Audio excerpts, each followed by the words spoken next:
Merhabalar efendim, kanalıma hoş geldiniz. Bugün böyle erkeklerin en çok merak ettiği konulardan birini konuşacağız. Erkeklerin cinsel hayatta, seks sırasında en sık yaptığı 9 hatayı konuşacağım.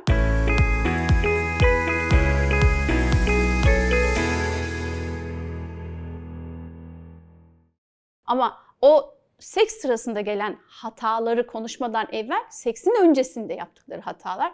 Birincisi hep kadınlara diyoruz ya, gri pijamayla dolaşmayın, ayıcıklı pijamayla dolaşmayın, evde eski püskü giymeyin diye.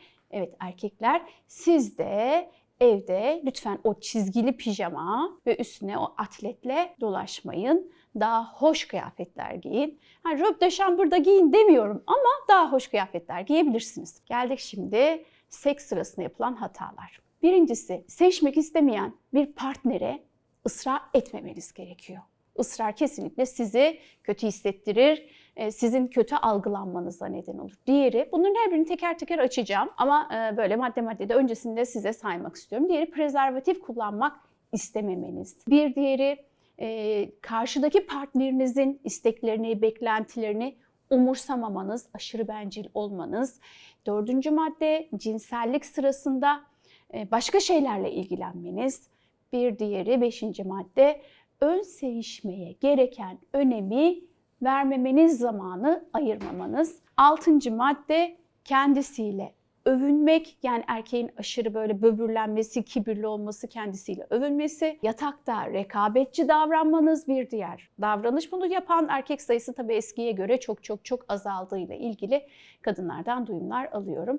Bir diğeri de 8. madde, karşıdaki partnerin yani kadının sertlik istediğini düşünerek buna göre davranmanız, onun aklını okumaya çalışmanız, herhangi bir sebepten de aklını okumaya çalışmanız da sormadan, konuşmadan ona göre davranmanız da yanlış bir davranış. Ve son madde, cinsel ilişki sonrasındaki o yaptığınız davranışlar, ilgisizlik, soğukluk, dönüp uyumanız gibi davranışlar. Şimdi bu seks sırasında yaşanan olumsuzluklar cinsel ilişkinizi de, normal ilişki hayatınızı da, partnerinizle olan diyaloğunuzu da ne yazık ki olumsuz etkiliyor. Eğer bu yaptığınız, saydığım maddeler içerisinde varsa bir hatanız, onu fark etmeniz ve bu hatayı düzeltmeniz kadınlarınız için de aslında daha iyi olacak, sizin için de iyi olacak. Bu videomda işte bu yaptığınız hataları şöyle teker teker irdelemek ve biraz açarak size anlatmak istiyorum. İlk olarak ne demiştik? Sevişmek istemeyen partnere ısrarcı davranmak. Şimdi libidonuz yüksek ve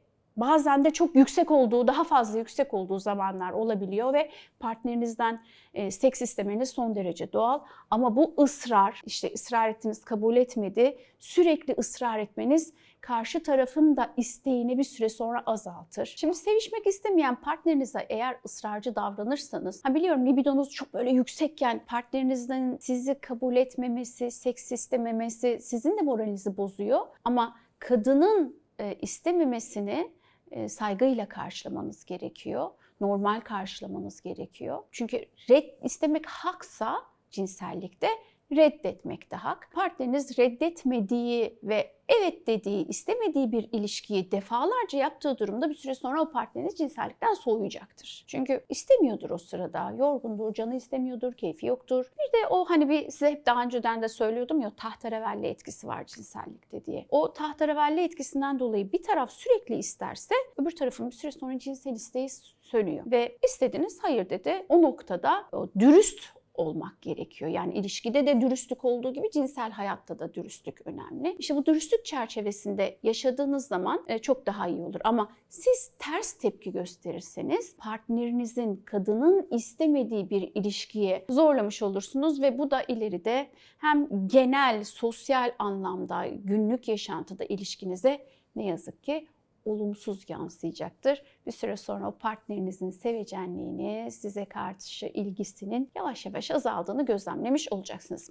Bir diğeri, prezervatif kullanmak istememeniz. Genelde şöyle de işte derler, hissiyatımı azaltıyor, aramıza bir bariyer girsin istemiyorum filan. Ama unutmayın, eğer partneriniz hamile kalmaktan korkuyorsa ve bu kadın korunmuyorsa bunu sizden talep etmesinden daha doğal bir şey yok. Bunu talep edecek. Etmeye hakkı var. Hatta siz de talep etmelisiniz. Üstelik de biliyorsunuz prezervatif cinsel yolla bulaşan hastalıktan hem sizi hem partnerinizi koruyacak ki bu kadar da yaygınken bu hastalıklar HIV'si var, HPV'si var, herpesi var, klamidyası var, gonorresi var, 20-30'dan fazla tipi var. Bu noktada birlikte korunmak amaçlı hem cinsel yolla bulaşan hastalıklardan hem de gebelikten prezervatif kullanmayı seçebilirsiniz. Siz erkek olarak haz duyduğunuzu azalttığını düşünüyor olsanız da bunu kullanmayı istemeseniz de bilin ki hem haksızlık yapıyorsunuz hem de kadını bu anlamda kötü etkiliyorsunuz ve kadınlar, net olarak söylüyorum,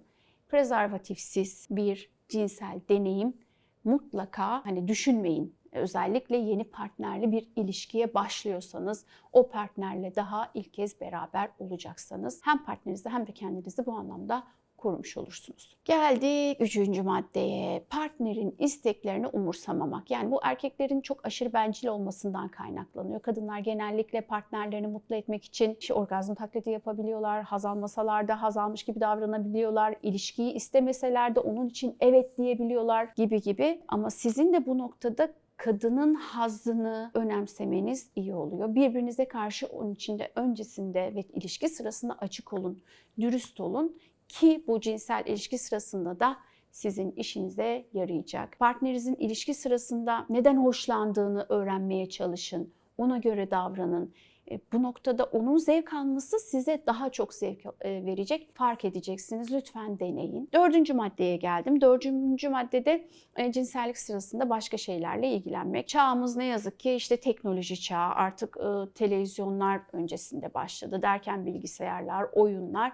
Şimdi artık hepimizin elinde bir cep telefonu. Şimdi ben bugün buraya gelirken, bu arada İstanbul'da Seyirli Kişiler Stüdyosu'ndayız. Dün Konya'dan geldim uçakla. Bugün metrobüsle geldim.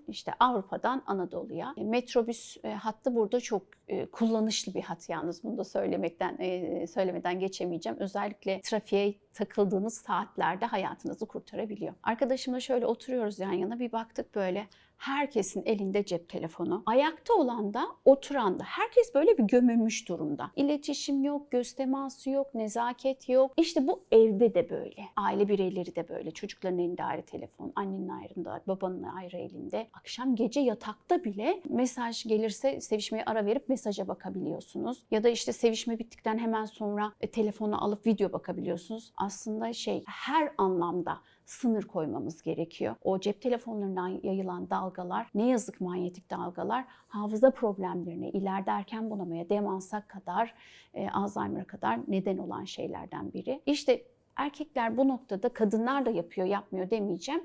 İlişki sırasında telefonla ilgileniyor, televizyonla ilgileniyor. Kadınlar zaten orgazm olamıyor. Adam bir de bununla ilgilendiği zaman kadının ilgisi tamamen kayıyor. Kadın orgazm olamıyor. Yani onun için de yatak odanızdan teknolojiyi uzak tutun. Orası sizin özel alanınız, zamanın durduğu bir alan olmalı. Böyle yaptığınız zaman hem sizin hazzınız artacak hem de partnerinizin orgazm olması daha kolay olacak. Bir de düşünsenize, karşıda böyle davranan bir kadın partner ya da erkek partner olduğu zaman gerçekten kalbi de yaralayan bir durum. Yani kalbi de kıran bir durum. Onun için o kadın size olan hislerini sorgular. Yani ben miyim özel olan, aşık olduğu, değer verdiği, sevgi duyduğu, bir süre sonra o ilişkiyi sorguladığı zaman romantik ilişkisinden de sizden de soğuyabilir. Sessiz olun, telefonu yatak odasından uzak tutun. Şimdi geldik 5. maddeye. Ön sevişme olmazsa olmaz cinsellikte. Yani özellikle kadınlar için ön sevişme çok önemli ama ve lakin erkekler için de çok önemli. Gereken ehemmiyeti, önemi ve zamanı vermediğiniz zaman kadın cinselliğe hazırlanması için ihtiyaç duyduğu ön sevişmeye ne yazık ki kavuşamıyor. Buna önem vermediğiniz zaman, hızlı olduğunuz zaman, ön sevişmeyi kısalttığınız zaman partnerinizin sevdiği erojen, hoş noktalarına odaklanmak, yoğunlaşmak yerine hıza odaklanırsanız, kendinize odaklanırsanız bencil olursunuz. O noktada partneriniz yoğunlaşamaz, konsantre olamaz, erojen bölgelerini hissedemez. Kısa bir uyarılmada onun cinsel siklusuna uygun değil. Kadının kalorifer peteği gibi olduğunu söylemeliyim. Yani ısınması için belli bir süreye ihtiyaç var. Siz daha böyle erotik varlıklarsınız. Fıtrat olarak böyle yaratıldınız. Kadını çıplak gördüğünüzde hemen erekte olabilirsiniz ama bir kadın uyarılmak için zamana ihtiyacı var. ön sevişmeye ihtiyacı var. İşte siz onu ön sevişmeyle hazırlarsanız o zaman kadın daha istekli olur, orgazm olur. Zevk aldığı bir ilişkiden sonra da bir sonraki seks için daha istekli olur. Zevk almadığı bir ilişkide bir sonraki sekste tabii ki istekli olmayacaktır. Onun için de ikinizin mutlu olacağı bir cinsel ilişki istiyorsanız ön sevişmeye gereken özeni, önemi ve zamanı ayırın lütfen. Yatakta rekabetçi davranan erkekler. Rekabetçi olmak ne demek? Birincisi daha öncesinden başka erkeklerle konuşmalarından dolayı işte skor takıntısı olan erkekler 2 yapmak, 5 yapmak, 3 yapmak gibi hani kafasında bir şey var onu tamamlamaya çalışıyor. Ya da kadına göre kendini kıyaslıyor. Yani işte ben kadını çok iyi tahrik ettim, çok başardım, işte şöyle oldum. İşte bu kadın aslında her kadın bu durumdan pek de hoşlanmaz. Kadınların çoğu bu durumdan rahatsızlık duyar. Bunun için de sevgili beyler partnerinizin kişilik yapısına uymayan emirler vermeyin ona. Emrivaki oyunlar yapmayın. Kadınlar bu hareketleri genellikle kaba bulmaktadır. Erkeklerin yatakta yaptığı, cinsellikte yaptığı bir diğer hata da kendileriyle övünmeleri, kibirlenmeleri. Aslında sevgili beyler düşündüğünüzün aksine aslında kadınlar ne penisin boyuyla ne kalınlığıyla ilgilenmiyorlar. Siz onların böyle düşündüğünü, penise gereken önemi verdikleri, fazla önem verdiklerini düşünseniz de aslında kadınlar çok da bununla ilgilenmiyorlar. Cinsellikle ilgili bilgilerinizle, önceki cinsel deneyimlerinizi çok da merak etmiyorlar. Bunları dile getirmeniz, anlatmanız, övünmeniz hatta sizi biraz itici bile yapıyor. Bundan dolayı da çok fazla açıkçası böyle böbürlenmek size artı değer getirmeyeceği gibi eksi değer de yazabilir. Daha önceki deneyimlerimiz sizi ve bizi ilgilendirir. Eğer ki partneriniz bunu size sormuyorsa sizin de bence anlatmanıza çok da gerek yok. 6. madde. Partnerlerin sertlik istediğini düşünmek. Yani aslında kafada farazi, fantazi, varsayımda bulunmak de denilebilir. Sertlikten hoşlandığını düşünmek, yumuşaklıktan hoşlandığını düşünmek, işte şu davranışı yapacağımı seveceğini düşünmek. Aslında buna akıl okumak da diyebiliriz. Bir gün sertlik isteyen bir partneriniz varsa, ertesi gün o partneriniz sertlik istemeyebilir. Çünkü kadınlarda bu her zaman geçerli olan bir durum değil. Sert davranmamak lazım. Kadının hazzı bedeninde sürekli değişen de bir yer. Her sevişmede değişen bir yeri arayıp bulmanız gerekebiliyor. Sert davrandığınız zaman kadını yorabilir, yıpratabilir. Bundan dolayı da bir önceki maddede de söylediğim gibi kadının ne istediğini sorun. Cinsellik öncesi daha önceki videolarda da konuşmuştuk. Cinsellik öncesi açık iletişimde bulunun ki bu hem size hem de ona iyi gelecek. Ne isteyip ne istemediğini bilmiş olacaksınız. Yani varsayımda bulunmayın. Her partner sertlik istemeyebilir, her partner belli davranışı, belli şeyi istemeyebilir. Bunun öncesinde açık iletişimle konuşursanız zaten bunlar problem olmayacaktır. Ve geldik son maddeye. Erkeklerin aslında belki de daha çok sayılacak şey var. Hani her kadına sorsak farklı bir şeyden bahsedebilir ama temel olarak bu söylediğim şeyler, maddeler anket çalışmalarında en çok çıkan maddeler olduğu için bunları söyledim. Aslında daha da belki çoğaltılabilir bu maddeler. Kadınların hataları da tabii ki var ama bu videonun temel konusu erkeklerin yaptığı seks sırasındaki hatalar olduğu için erkekleri konuşuyorum. Onun için de böyle önyargılı olarak hoca hep kadınları tarafındaymış gibi algılamayın lütfen. Geldim 9. maddeye. Cinsel ilişki sonrasında davranışlar. Bazen bunu kadınlar da yapıyor ama erkekler daha çok yaptığıyla ilgili anket çalışmaları bize bunu gösteriyor. Çoğu kadının ilişkiden sonra en çok böyle şikayet ettiği şeylerden biri de seviştik, bitti, yani yaşandı, bitti tarzındaki davranışlar. İşte bu davranışları yapan erkekler partnerlerini, eşlerini, kadınlarını çok incitecek. Bir kısmı dönüp arkasını yatıyor ya da kalkıyor duşa gibi. İşte bundan sonra da ilişki sonrasında kadınlarda o böyle yalnız kalma onları kalbini incitebiliyor. İlişki sonrası onu yatakta yalnız bırakmayın. Ona doğru dönün. Kısık sesle mırıl mırıl sohbetler edin, karşılıklı nefes alışverişi yapın ve işte telefonla veya başka bir şeyle ilgilenmeyin, dönüp hemen uyumayın. O cinsellik sonrası yaşanan o güzel sohbetlerinde tadını gerçekten özel bir ilişki yaşadığınızı hissettirir ve daha böyle ilişki bağınızı, çift ilişki bağınızı da güçlendirir diyorum efendim. Bir videonun daha sonuna geldik. Bir sonraki videoda tekrar görüşmek dileğiyle. Sağlıkla, keyifle, mutlulukla kalın diliyorum. Hoşça kalın.